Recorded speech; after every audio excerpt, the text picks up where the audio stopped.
La flotte de palangres de surface et ma relation avec est très ancienne. Nous commençons à collaborer dans des programmes d'observateurs dans les années 80. Depuis, cela nous a servi à mettre en place deux phases principales, le comportement de la flotte, mais surtout atteindre des données très nécessaires et spécialement un index qui était indispensable pour nous, qui était les captures par unité d'effort, c'est-à-dire le rapport entre la capture du bateau et l'effort de ce bateau.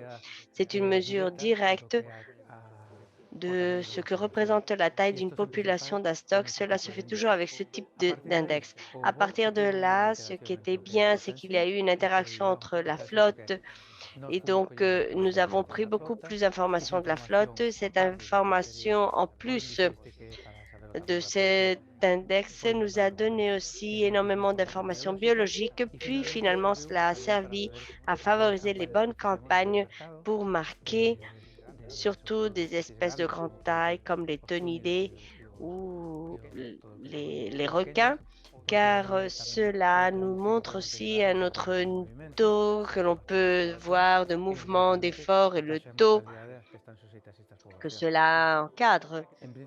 En principe, il faut voir que pour ce qui concerne la pêche, il faut toujours atteindre une bonne durabilité, mais aussi voir un peu la durabilité lorsque nous parlons de la pêche du point de vue biologique. Nous parlons d'une ressource, une ressource qui peut finir et où le taux de renouvellement ne va pas dépendre de ce que nous allons semer, mais de la capacité intrinsèque des populations, des stocks de pouvoir s'auto-régénérer. Et donc, toutes les mesures prises pour que cette flotte s'organise et que les pêcheurs prennent conscience de ce besoin est bonne.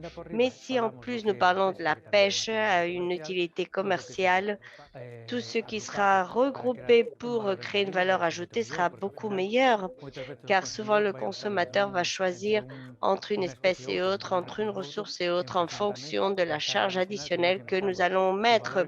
Si la valeur ajoutée est de co- consommation à une époque où les gens sont de plus en plus conscienciés des ressources, ce sera beaucoup mieux.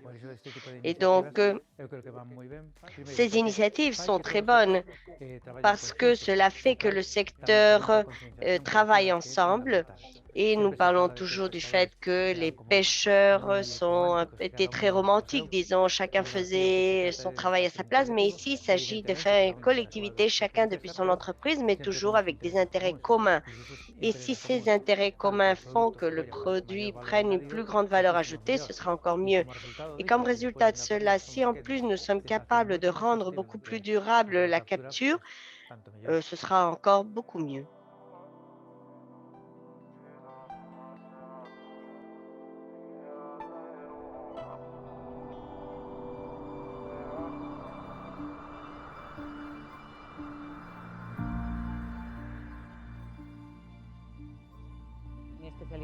Ma spécialisation est la clinique de tortues marines, les captures accidentelles et surtout je travaille avec des pêcheurs de tout type de monde entier pour essayer de réduire la capture accidentelle de tortues et pour essayer d'améliorer la survie des tortues capturées. Ce qui est bien dans Palangre, c'est que presque toutes les tortues sortent vivantes et les pêcheurs les reçoivent vivantes.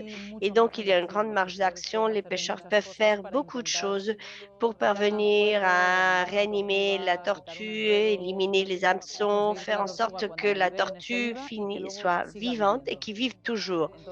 Il est donc important de leur donner les outils pour savoir que faire. Ce n'est pas facile de travailler avec une tortue. Elles mordent, elles sont dangereuses. Et donc, ce n'est pas seulement de leur dire sauver les tortues, mais il faut leur expliquer comment le faire et quelle est la meilleure façon aussi pour eux, et non seulement pour les tortues.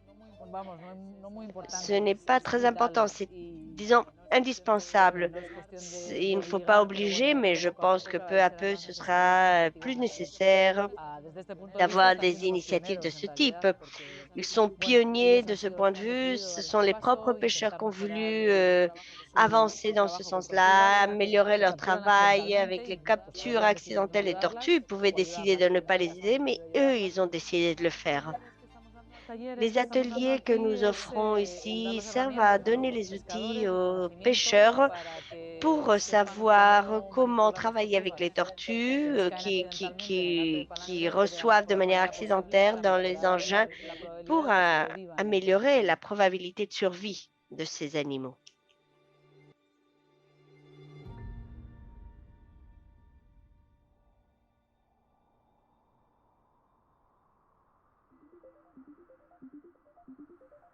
Bonjour, je suis Alexander Rodriguez.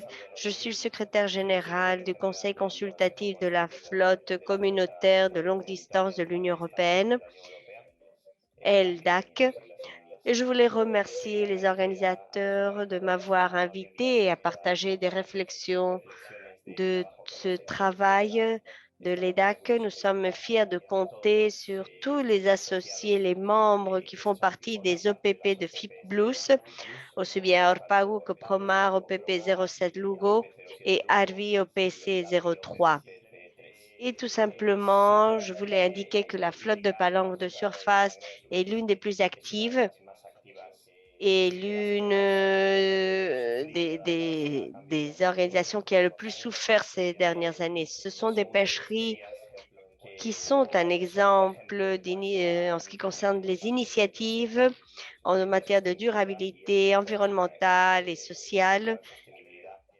Et depuis LDAC, nous soutenons cela à travers des avis et nous pensons que cette initiative est très positive de mettre en place un projet d'amélioration des pêcheries, un FIP, donc avec un plan de stratégie jusqu'en 2024. Pour vous expliquer un peu plus rapidement le travail que nous avons fait au sein de l'IDAC, nous avons émis des avis en préparation auprès des ORP, en particulier de l'ICAT. Et en principe, nous coïncidons en une grande majorité avec les initiatives proposées depuis le secteur au niveau de augmentation de la couverture d'observateurs à bord des bateaux avec plus de 5%, qui est plus de 5% obligatoire et aussi pour ce qui concerne la transparence et l'adoption de mesures à caractère volontaire de limitation de capture, éviter les captures de juvéniles, des agrégations dans des zones où l'on peut mettre en place des arrêts spatio-temporaires. Dans ce secteur, il faut dire aussi que les captures se sont réduites de manière significative, surtout pour certains types de requins, avec plus de 40% depuis 2017. Et aussi, nous avons mis en place avec les observateurs des mesures de soulagement des bycatch et des captures accessoires telles que le dispositif Orpago qui ont été développés par Sauver les tortues et surtout les initiatives que nous avons soutenues et à travers ces avis, nous voulons qu'il y ait une plus grande coordination entre les flux de données. Nous observons que dans certains pays comme le Cap-Vert, par exemple, la flotte de palangres qui pêche ici offre énormément de données, compile énormément de données à travers les observateurs scientifiques, mais cela ne se reflète pas nécessairement sur la qualité des avis que l'on obtient ensuite. Et donc, nous pensons qu'il y a une certaine, peut-être pas duplicité, mais si une distorsion vis-à-vis des envois de données qui n'est pas le même, qui n'est pas toujours la faute des opérateurs, mais plutôt des autorités qui reçoivent les données de différents formats que ce soit papier, logbooks ou électronique. Donc, ce projet Farfetch, dont le LDAC est membre, cherche aussi à mettre en place des protocoles d'harmonisation de l'envoi de ces données pour améliorer leur qualité et la coordination entre les différentes autorités. Et finalement, j'aimerais aussi tout simplement insister sur le fait que depuis que chez LDAC, nous sommes très compromis, très engagés à travailler avec les organisations de flotte d'extraction, membres de FIP Blues, pour améliorer la gestion de la durabilité de ces pêcheries. Merci beaucoup.